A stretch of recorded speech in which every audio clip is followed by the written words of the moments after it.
Hello, it's Anna Hill here with the Farming Today podcast. Today, some good news for 3 species of birds on our heath and moorland. We haven't had a survey of either of the 3 species now for over 20 years, so there's been a lot of uncertainty of how these populations have been faring, and it is really welcome to see that all 3 of them are flourishing and the numbers are increasing, and crucially the range is increasing.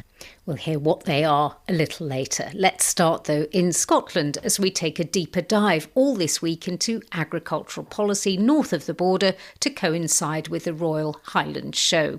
Agricultural policy is devolved, so the Scottish Government's been designing its own post-Brexit schemes to support farming and the environment. It's taken a while. It won't be until 2030 until all the previous connections to the EU's Common Agricultural Policy are gone. Stephen Thompson, Professor of Agricultural Economics and Policy at Scotland's Rural College, told me there have been some changes already. In that interim period, we have introduced some new policies to try and engender some behavioural change within farming and crofting, and that includes the whole farm plan. And it also includes changes to the beef support scheme, which is a coupled headage payment on calves. And then there's also been changes to the way that the greening payments are distributed. Greening is when farmers do get paid for changes they make which are enhance the environment. Yeah, the greening payments in Scotland have largely stayed the same since the Common Agricultural Policy from 2014 to 2022. But what the government have done is they've said that anyone with arable land and or temporary grassland now has to do 5% of that area has to go under measures that are positive for the environment. So that could be cover crops, it could be margins. They've introduced some new things to do with permanent grassland with no inputs, or no or low inputs. So they are trying to stimulate the industry to uptake those measures that will deliver the win-wins that everybody talks about, i.e. improve profitability and productivity on the farm, but also deliver something for nature. Right, so a mixture of things that farmers are going to have to get used to. There is some concern about the changes from environmental charities who say that it doesn't go far enough for wildlife. Is there a strong feeling about that, and how do farmers feel about that as well? Yes, the environmental NGOs withdrew from a group called the Policy Development Group, which was supporting government in thinking about how to make policy changes, and also from the Agricultural Reform Implementation Oversight Board, which is a group of stakeholders and government officials. And part of the challenge in policy development is when you try and do it by consensus, it's incredibly difficult to get everybody to agree. So you have agricultural interests on one hand wanting very much the same as we've currently got, and then you've got the environmental groups wanting faster change that's going to deliver more for nature. And then the government has to try and balance those different perspectives and come up with something coherent. So that's why I think it's taken possibly longer than perhaps in England, where the stakeholders weren't involved really in the decision-making process. It was kind of largely done in-house, whereas Scottish Government have tried to maintain the interests of the stakeholder groups. It has taken a long time, hasn't it? Do you think Scottish farmers are ready for this? To be blunt, no. But in all of this, in real terms, the budget has fallen off a cliff face in terms of once you strip out inflationary effects, particularly in agricultural inputs and outputs. The inflationary effects mean that the amount of money going into agriculture from the government is probably about 40% of what it was in real terms around 25 years ago. So the buying power of government is falling constantly because of inflationary pressures, because the budget going into agriculture is never really increasing.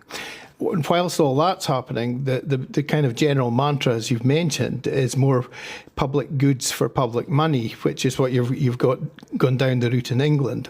The challenge in England is there's perhaps not been enough focus given to the unintended consequences in terms of food production and also communities and the wider supply chain businesses that it affects. So you're in a different sphere of challenges than the Scottish Government currently are, in terms that we're perhaps seeing Some farms considering whether or not they still stay in the schemes, because certainly within greening, I was speaking to a few farmers that were going to continue to do what they wanted to do and not take elements of the support payments because it didn't make business sense to them. So there are more and more farmers making those hard decisions. Stephen Thompson, Professor of Agricultural Economics and Policy at SRUC. Now, beetles can be both welcome and unwelcome visitors to farmland. Regular listeners to Farming Today might recall how in February we reported from Rothamsted Research in Hertfordshire on the creation of an app to help identify and then combat the troublesome cabbage stem flea beetle. Well, a second team at the Institute have now turned their attention to launching an app to help identify one of the good guys, the carabid beetle, also known as the ground beetle. Here the focus is very much on accurate and fast identification, so farmers know for certain if they have a healthy population in their fields. Our reporter Howard Shannon has been to investigate. Well, I've got in front of me now a wooden display box with a glass screen, behind which are about 30 carabid beetles of different sizes, all pinned to a piece of white cardboard. Now, the size is between sort of 4mm and about 3cm. They're sort of elongated and slightly flattened. Some are quite shiny, black, others are metallic green. A couple here are bronze, purple, almost sort of iridescent really. And they've antennae, thread-like and sort of fairly long. And frankly, they look quite sleek and built for speed. Well, I'm here to meet Dr. Kelly Jowett, applied entomologist from the Protecting Crops and the Environment Department here at Rothamsted Research, and also Charlotte Robb, a second-year PhD student who's been developing the carabid app. So, Dr. Kelly, precisely how are these good guys helping farmers?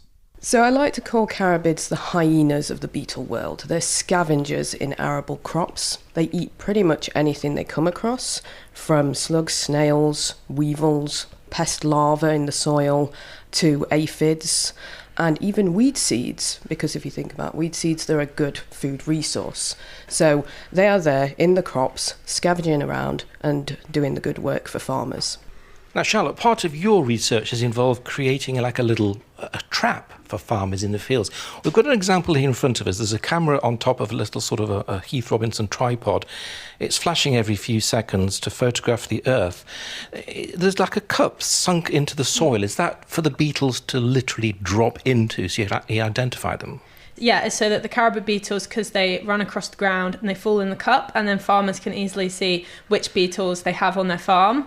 Also, what you mentioned about the camera on the tripod, this is something that's been tested, camera trapping, which has shown actually that even though pitfall traps can get a pretty good picture of what beetles are on the field, there are actually some carabid beetles that can sort of sense that the cup's there and they don't go in, or even some of them have been seen to go in, fall in the cup and then climb back out again. The only issue with it is it takes a long time to sort through all the footage, which is why is being looked into AI identification to automatically identify the pictures from the camera. One key thing in Charlotte's project is that she came to this from a chemistry background, wasn't it, Charlotte? We don't have a lot of entomologists to go around. So getting AI to do this work for us, to understand how to identify things, we can process those samples much more quickly and we can get much more data faster in the future. And I've been working with farmers, supplying them with an easy to use guide that's much set up like a bird guide that you might use, with key identification features. And farmers have really taken to this. And I've found that farmers, after a little bit of getting into it, getting their eye in, they can actually get down to a good level of ID and get familiar with the species on their own farm. Dr. Kelly Jowett and Charlotte Robb with Howard Shannon. Well, there's another farmland resident which has had some good news.